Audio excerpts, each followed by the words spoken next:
Welcome to This Just In, the show bringing you the latest advancements in healthcare, strategy, innovation, and public policy. And now, for the fastest voice in healthcare, here's your host, Justin Barnes. Welcome back to This Justin Radio Show, broadcasting live from Georgia HIMSS Annual Conference in sunny Atlanta, the health IT capital of America. Very excited to introduce my next guest, a longtime good friend, Mr. Mike Mosquito, head of Enterprise Automation Integration, Fox Rehab, and Communications Chair for Georgia HIMSS. Yes, sir. It's a long title. Love you, brother. That's a lot You going always on. have a long title. There's a lot going on. There's a lot going on. Always, we love to talk about that. First of all, today's been action-packed and fun for you?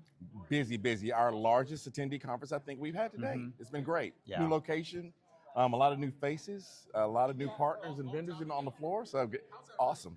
Amazing energy, great speakers, great innovators and leaders here.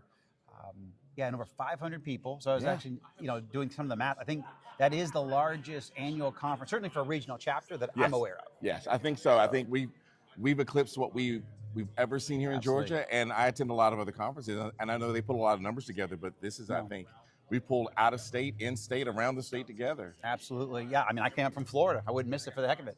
I also, just so you know, this is a large ballroom. It was hard to find a chair to sit for the keynote. You and I barely found a chair together for lunch. And I heard some of the sessions are over full where people can't sit down. My sessions, I had 3 track sessions already. The 4th is going on right now, and they've been standing room only. Yeah, that's a good problem to have. And that's exciting because a lot of things are shifting in this industry, but it's kind of cool to see how Georgia HIMSS stays out in front. Even Hal brought up this morning from main stage of how progressive we are as a HIMSS Association, regionally, how many awards the Georgia HIMSS Association has, or the chapter has won.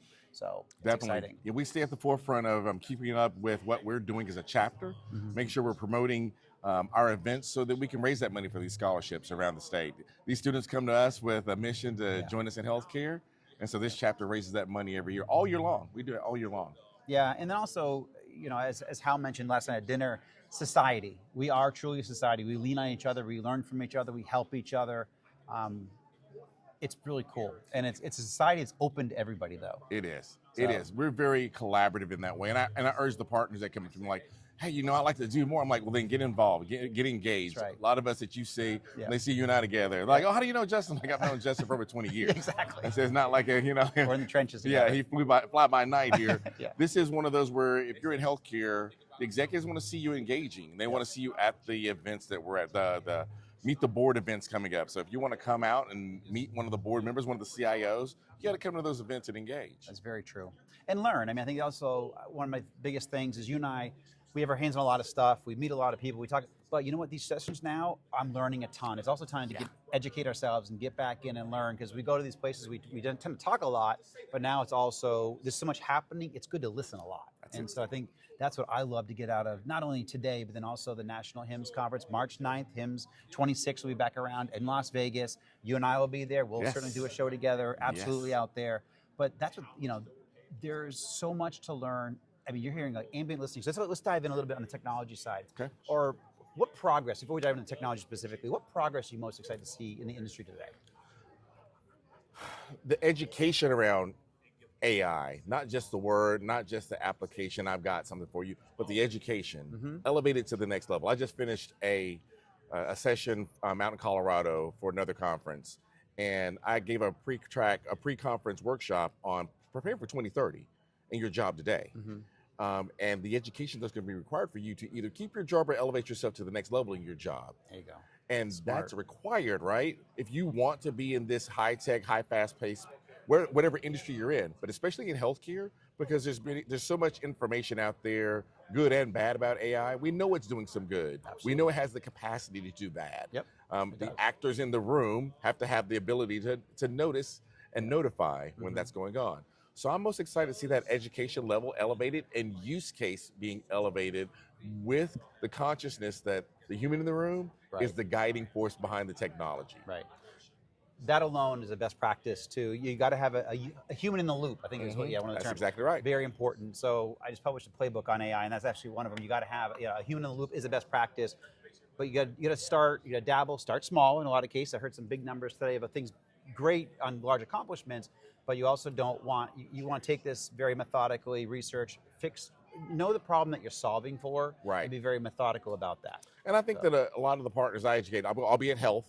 I think you're going out to health as well. Absolutely, my friend. And I think I educate a lot of companies that are coming in, that are coming online, and new startups on have a problem that you're solving for. Don't say I have technology. Right. That's not getting you anywhere in this current landscape. Right. You've got to be solving a problem. Money pays for problems to be eliminated. That way it blocks. It's a blocker, right? Remove the blockers. Yep. And when you remove blockers, then you have efficiency, throughput, patient engagement. All of these things go up, they rise. Yep. And so I think that we have to come to a place in our society of healthcare of how do we move to that next level of education and problem solving with these new tools. Yeah. So what innovations out there are you most excited about? You know, Justin, I saw something that wasn't even that advanced a few weeks ago in Miami. A doctor decided he wanted to become an entrepreneur. He gets a patent on this new technology using the iPhone you have in your pocket. He's able to see inside your ear and start recording the history of your inner ear, because we all know your inner ear and ear problems lead to other falls, dementia. It's been tied to so many different things, your hearing. And he now can actually clean ears safely with this new tool with zero training. He sits in front of you, he shows you how to use it, and anyone can use this new tool. It is one of the most fascinating, it blew my mind. Yeah. And we put him on our show while we're down in Miami. Yeah. I could not believe this doctor sat back and solved a problem using an iPhone. He hooks it to this device. He leaves otoscope, I think is what they call it, that goes in the ear. Yeah. And he's able to now record your entire history, and you can take it with you. Wow. So we see technology like that are using our tools that we have every day around us. We see predictive medicine coming online. I'm really interested to see how do we take predictive medicine global and start solving. We heard Hal talk about that this morning, right? Yep.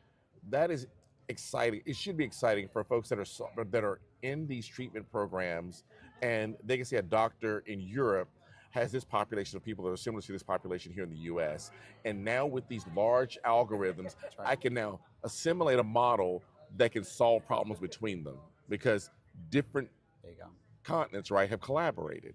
I'm looking forward to that collaboration that goes. Yeah, actually, I mean, the guest before Ovi was Jeff Buddha, and we talked about that exactly, what AI is going to bring to predictive medicine and really, truly bringing in personalized medicine, social determinants of health. What's your history in putting all this together? But now you're talking about on a global scale. This is, we're talking about some of our communities in general in healthcare in America, but actually absolutely on a global scale.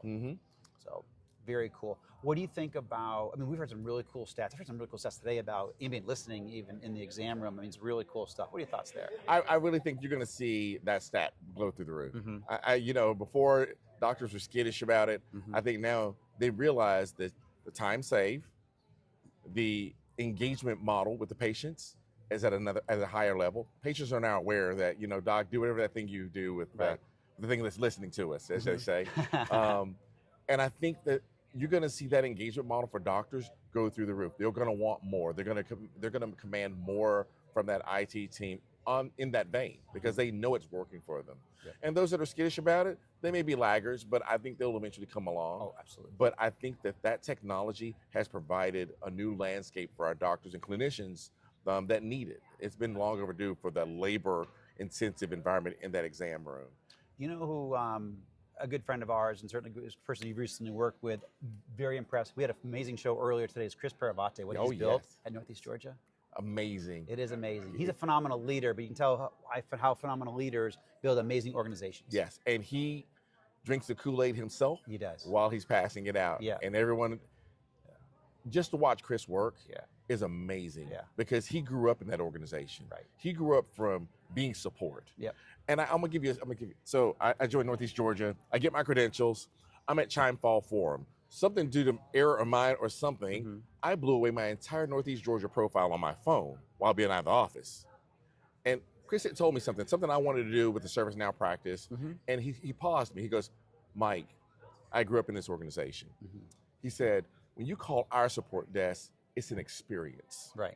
I need you to experience what we built here at Northeast Georgia. I was like, I didn't understand that at first. Like, experience, support desk? Right. I called the support desk at Northeast Georgia because I'm out of town. Yeah. Within under a minute, I get my reply back. Yeah. They've already engaged. They know who I am. Yeah. They ask me my problem. They give me a time they're going to call me back for research and to get me back online. Within 10 seconds on either side of that time, my phone was ringing. Yeah. They knew who I was, my problem. They gave me my prompts to load. They pushed to my device, and I was back online. Yeah.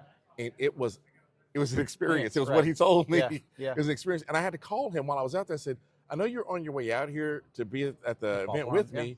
I said, but I get it. Yeah. I get what you built. That's right. And so when That's leaders show you what they've done and Mhm. why they've done it a certain way, and it's not because, I've been sold this software, but I want my end user to feel it. Mm-hmm.